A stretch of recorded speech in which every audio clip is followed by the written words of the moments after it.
Be confident, but not arrogant. Be ambitious, but not intimidating. Be beautiful, but not too provocative. Be a leader, but make sure everyone likes you. Be a devoted mother, but don't let it affect your career. Be strong, but not aggressive. Emotional, but not hysterical. Agreeable, but for heaven's sake, don't take up too much space. For centuries, women have been handed a rule book. It's not written down, and there's no official author, but every woman knows it exists. It's less of a book and more of a tightrope, an invisible wire stretched across society, demanding perfect balance at all times. It's an impossible set of standards for how to act, how to speak, and who to be. But what happens when women decide to just step off the tightrope? What happens when they stop following the unwritten rules? Well, the answer tends to terrify the status quo. And today, we're going to explore exactly why. The act of breaking a rule doesn't start in public. It starts as an internal conflict. Following society's expectations can feel like wearing a suit of armor that's 2 sizes too small. It's meant to protect you, but you can't breathe, you can't move, and it was never made for you in the first place. The journey to defy those norms is a mix of terror and total liberation. It's the moment you decide to choose your own authenticity over someone else's approval, and this is nothing new. History is absolutely packed with women who looked at the rules of their time and just said, no. Take Shirley Chisholm. In 1968, the rulebook said a black woman could not and should not aim for the U.S. Congress. The halls of power were like a fortress designed to keep her out. But Chisholm didn't just break that rule. She shattered it, becoming the first African-American woman ever elected to Congress. For years later, she broke another one by running for President of the United States, famously declaring herself unbought and unbossed. The opposition she faced was immense, not just for her race, but for her audacity as a woman to claim a space that had always been reserved for men. Or think about Junko Tabii, the first woman to summit Mount Everest. In 1970s Japan, the prevailing attitude was that a woman's place was in the home, not on the world's highest peak. Tabii was told she should be raising children, not climbing mountains. She struggled to get funding, as many men refused to support her expedition. Yet, in 1975, she stood on top of the world, physically and metaphorically rising above the limits society tried to put on her. These rebellions aren't just in the history books. They're happening right now. In boardrooms, in laboratories, in every field you can imagine. Indra Nooyi, the former CEO of PepsiCo, navigated a corporate world literally built by and for men. The unwritten rules of business often reward stereotypically masculine traits, but Nooyi broke through gender and ethnic barriers to lead one of the biggest corporations on the planet. Her journey put a spotlight on the tightrope walk that women in leadership face every day. The constant pressure to be seen as competent, but also as likable. And the rebellion isn't always on such a grand scale.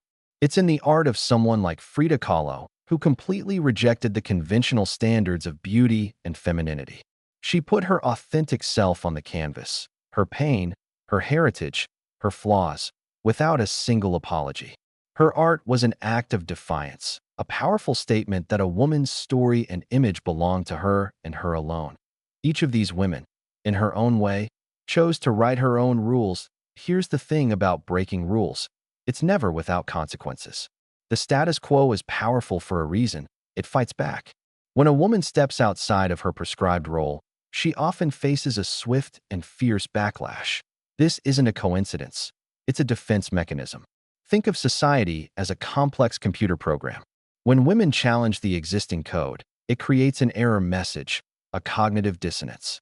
To resolve the error, the system has 2 choices: rewrite its own code, change its beliefs, or label the new input as a virus and attack it. All too often, society chooses the latter. This is why successful women are so often described with a negative vocabulary. They're called difficult, aggressive, too ambitious, or unlikable. This is the competence-likability paradox, a painful double standard that acts like a seesaw. For a man, competence and likability can rise together. For a woman, as her competence goes up, her perceived likability is often forced down. When men show assertive traits, they're praised as leaders. When women do it, they're punished for defying the expectation to be agreeable. There is maybe no clearer example of this than Serena Williams. With 23 Grand Slam singles titles, she is inarguably one of the greatest athletes of all time. But throughout her career, she has endured a relentless stream of criticism that had nothing to do with her game. She was criticized for her powerful body, her on-court passion, her unapologetic confidence. She was labeled intimidating and arrogant, the classic weapons used to diminish a powerful woman who refuses to make herself small. The backlash wasn't just about tennis. It was about a black woman dominating a historically white, refined sport. She didn't just break the rules of tennis. She broke society's rules about how a woman, especially a black woman, is supposed to act. This punishment serves a social function. It's a warning flare sent up to signal danger to other women. It sends a clear message: stay in your lane, or you're next. It's an attempt to maintain order by making an example of the rebel. This pressure to conform, this fear of being labeled too much, is something many women feel every day, in a meeting, during a family discussion, or while pursuing a passion. Have you ever felt held back or judged for breaking an unwritten rule? Share your story in the comments.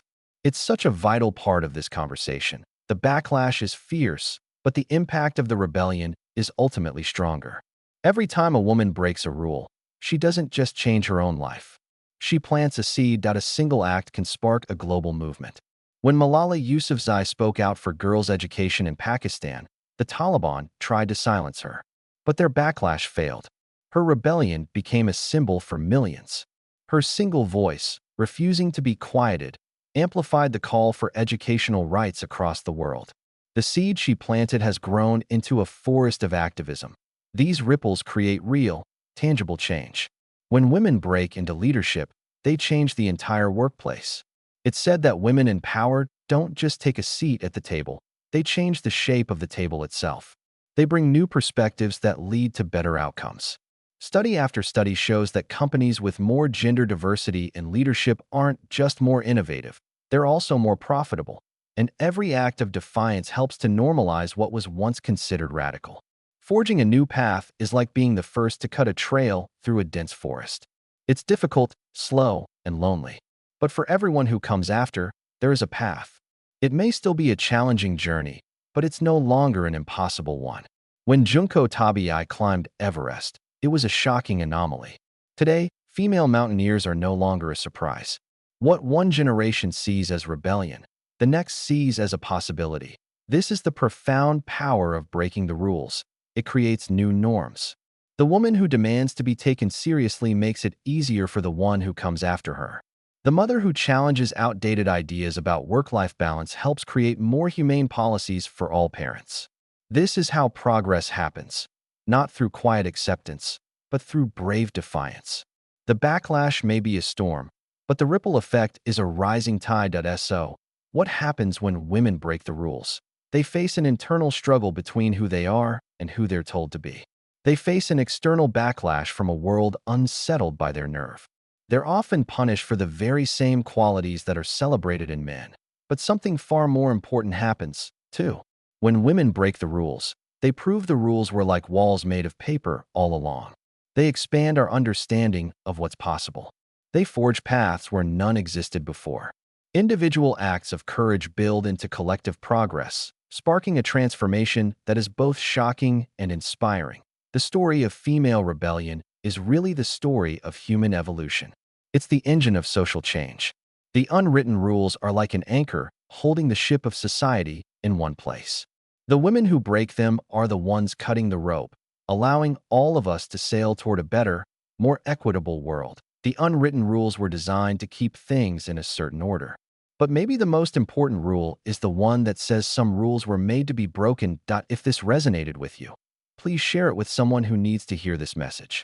Subscribe for more explorations into the rules we live by and the ones we need to change. And ask yourself, what rule will you break today?